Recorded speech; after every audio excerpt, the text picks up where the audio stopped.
Torugo na voz, ela quer glocada, ela quer fuzil. Quer glocada, ela quer fuzil. Ela quer fuzil. Puta que pariu, ela se sente atraída pelo bico do meu.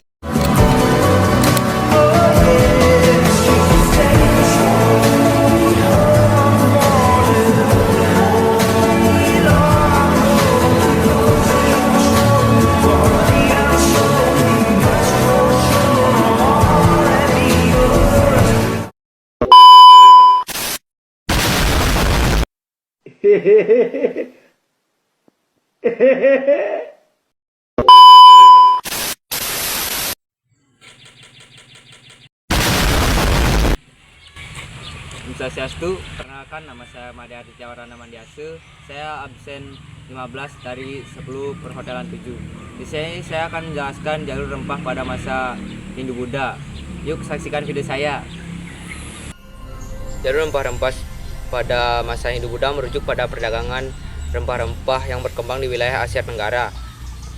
Periode Hindu-Buddha, selama masa ini rempah-rempah seperti cengkeh, lada, kayu manis, dan pala menjadi komoditas perdagangan yang sangat bernilai dan dicari oleh pedagang dunia pada masa Hindu-Buddha di wilayah Nusantara sekitar abad ke-4 hingga 16 Masehi. Perdagangan rempah-rempah memiliki peran penting. Dengan adanya jalur perdagangan rempah pada masa Hindu-Buddha, terjadi pertukaran budaya, pengetahuan, dan teknologi antar bangsa dan wilayah yang terlibat dalam perdagangan rempah. Hal ini membantu dalam pengembangan ekonomi dan hubungan diplomatik antar kerajaan di wilayah Asia Tenggara dan sekitarnya. Jalur rempah merupakan jaringan perdagangan internasional yang menghubungkan wilayah-wilayah penghasil rempah-rempah di Asia Tenggara termasuk Indonesia dengan pasar-pasar di Timur Tengah, India, dan Eropa. Jalur rempah ini telah berkembang sejak zaman kuno, jauh sebelum kedatangan bangsa Eropa ke Asia. Pada masa kejayaan kerajaan-kerajaan Hindu-Buddha di Indonesia, jalur rempah memainkan peran penting dalam perekonomian dan perdagangan.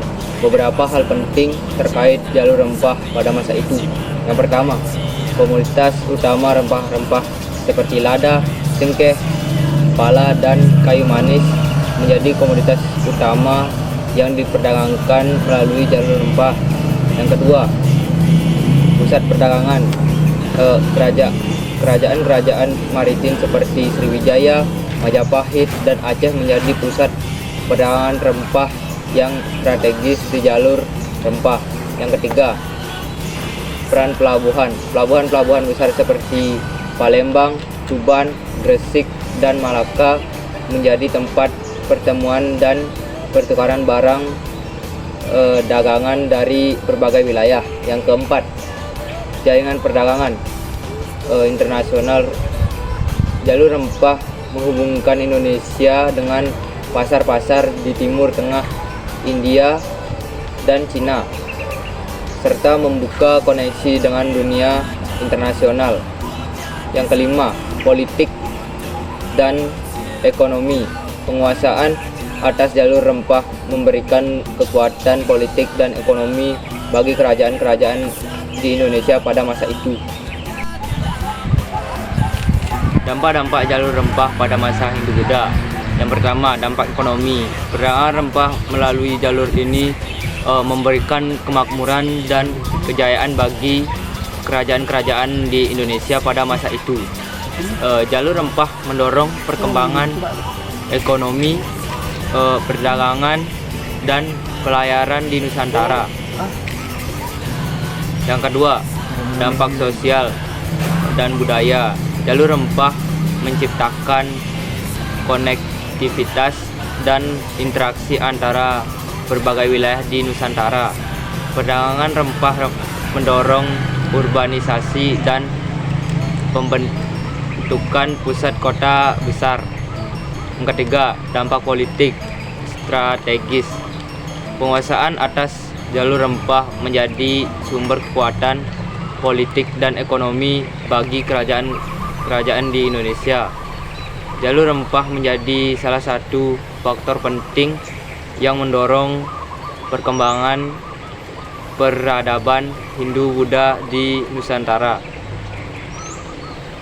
Secara keseluruhan, pada masa Hindu-Buddha memberikan dampak yang sangat signifikan bagi perkembangan ekonomi, sosial, politik, dan teknologi di Indonesia. Penguasaan atas jalur ini menjadi sumber kekuatan dan kejayaan bagi kerajaan-kerajaan maritim di Nusantara pada masa itu.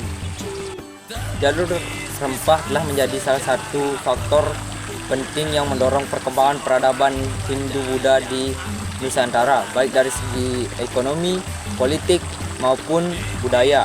Perdagangan rempah melalui jalur memberikan kemakmuran dan kejayaan bagi kerajaan-kerajaan Indonesia pada masa itu.